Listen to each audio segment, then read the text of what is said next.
Good day everyone, I'm Tim Segura from Honda Cars Manila Bay and today gagawa tayo ng full in-depth review nitong 2024 Honda HR-V 1.5V Turbo. So let's go! Itong asa harapan nyo ngayon is yung ating 2024 Honda HR-V 1.5V Turbo CVT variant natin.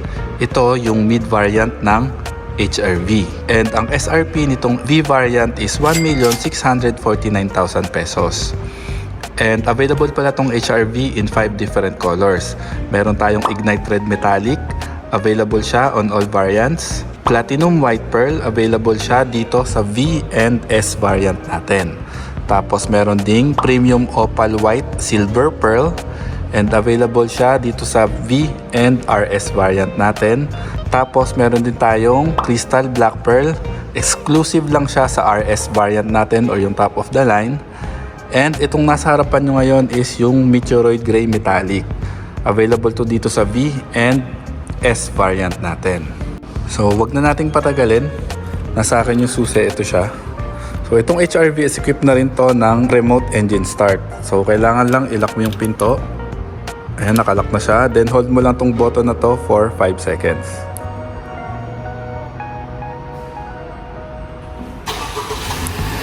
Ayan, nag-start na siya. And kung mapapansin nyo, nakalock pa rin siya. Equipped na to ng smart entry. So kailangan lang ilagay mo lang yung key fob dito sa bulsa mo. Then itong ridges na to, ang function nito is to lock the door. So ayan, currently nakalock siya. Kapag nilagay mo yung kamay mo dito sa likod ng door handle, ayan, mag-a-unlock na siya. So kung mapapansin nyo, hindi pa nakabukas fully yung sasakyan natin, wala pa yung infotainment natin, hindi pa nagpa-function yung instrument cluster natin dahil nag-start tayo via remote. So safety feature niya yon, nakalock pa yung doors and hindi pa siya mag-ooperate. So para ma-start siya, kailangan lang press mo yung brake and pindutin mo tong start. Pero meron pa siyang safety feature na isa. Kapag ka tinry mo siyang i-shift, mamamatay siya. So itry ko siyang i-shift. Ayan, mamatay siya. So i-start natin siya ulit.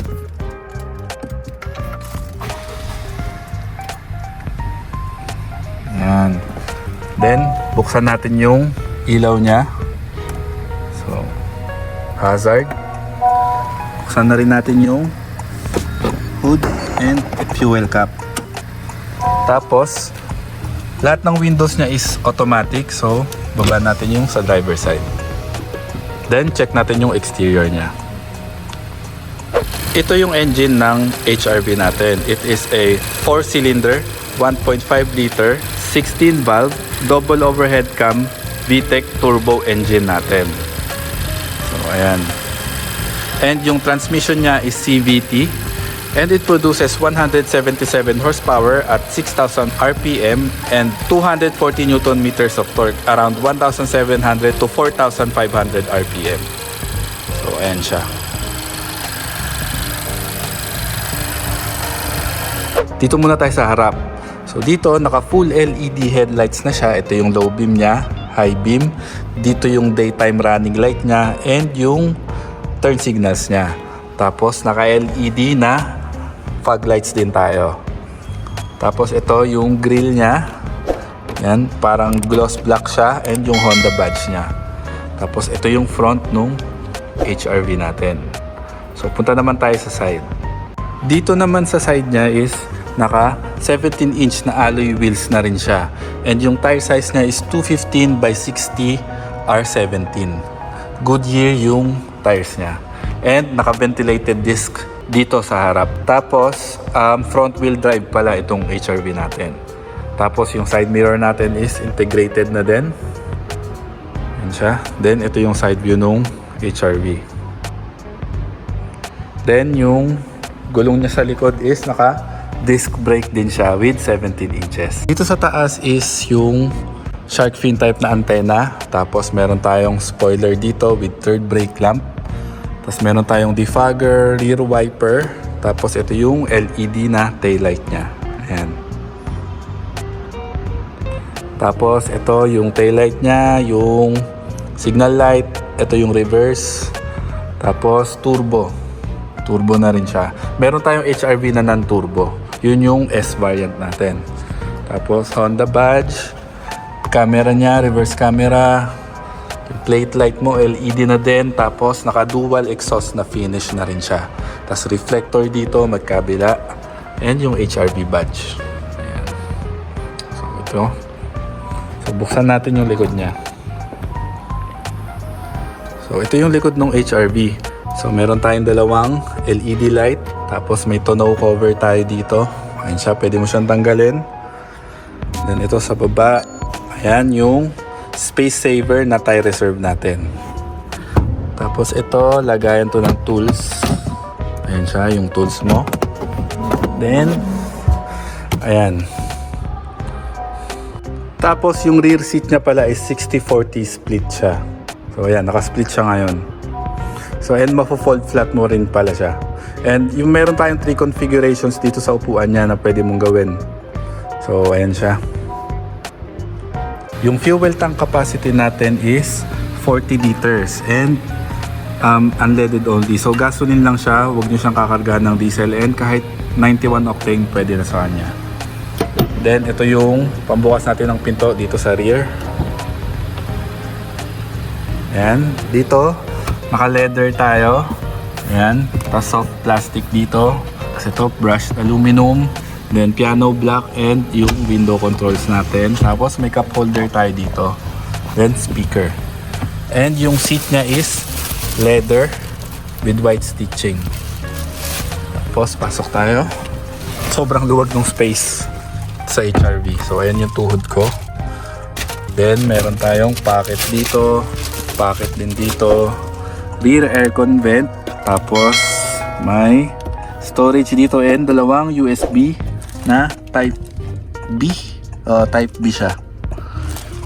Then ito, silver yung headliner natin or gray. Tapos LED na dome light. Tapos may coat hook pa dito. And ayan, may cover siya, yung tonneau cover. Ayan, naka-split siya. Tapos meron ding center armrest. Ayan, try natin ibaba. Ayan, basta hindi sa mababa. Pero meron dalawang cup holder. So yung center armrest natin may dalawang cup holder. Tapos check naman natin yung harapan. Kung yung space lang is sobrang okay nung space dito, yung headroom and legroom sobrang laki pa. So kahit malalaki or matatangkad, kasyang-kasya dito sa likod. So punta na tayo sa harap. Dito sa driver's side na door is naka-leather tayo dito. May brushed aluminum, soft plastic.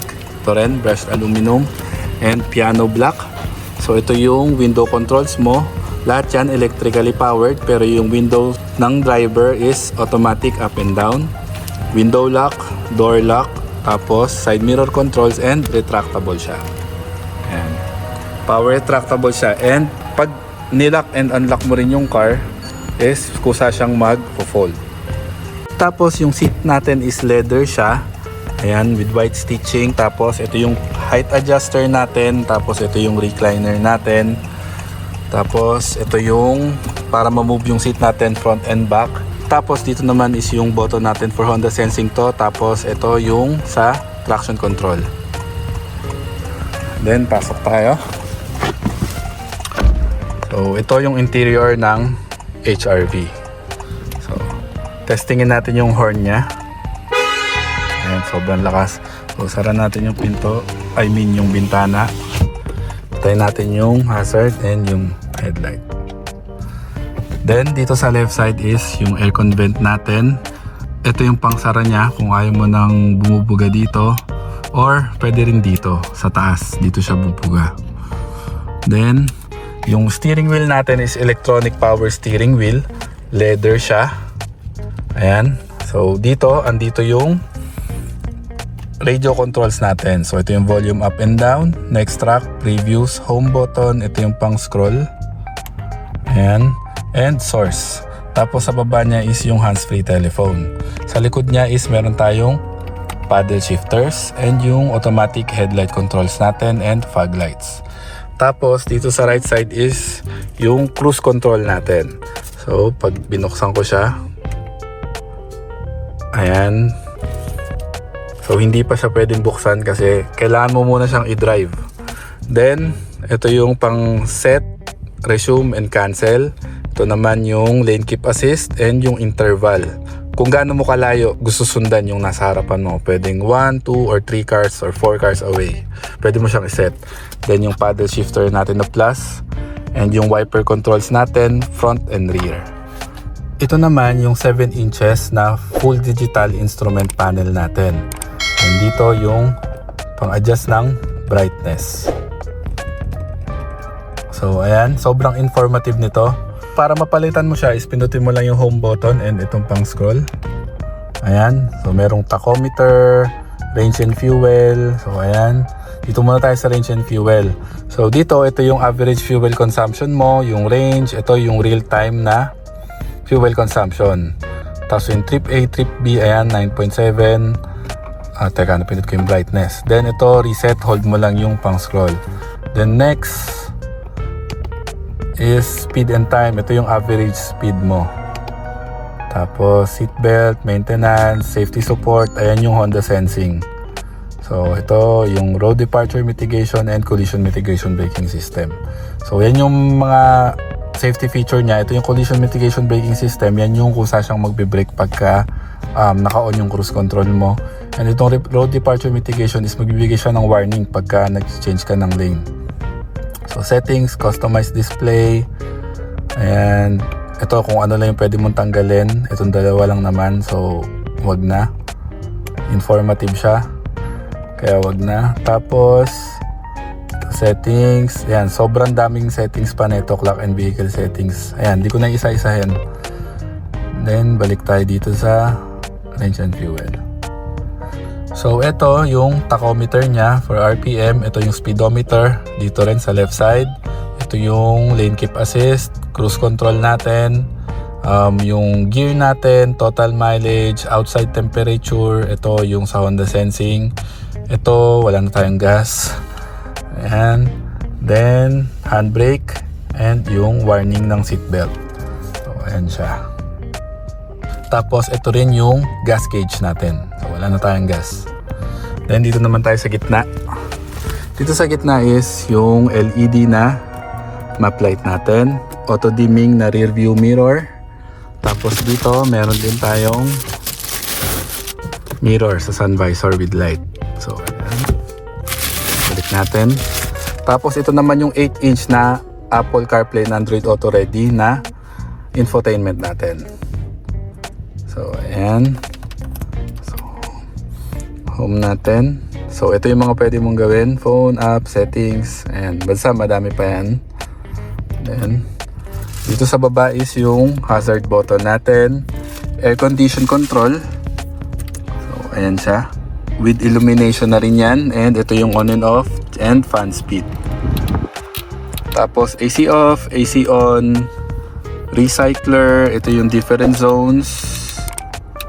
Ayan. Ayan, rear defogger, front defogger, tapos ito yung temperature. Ayan. Nag-iiba yung kulay niya pagka binabago mo yung temperature. Ayan, pag iniinitan ko, nagre-red siya. Pag nilalamigan ko, nagbo-blue siya. Then yung max cool. Then ito USB para dun sa Apple CarPlay and Android Auto.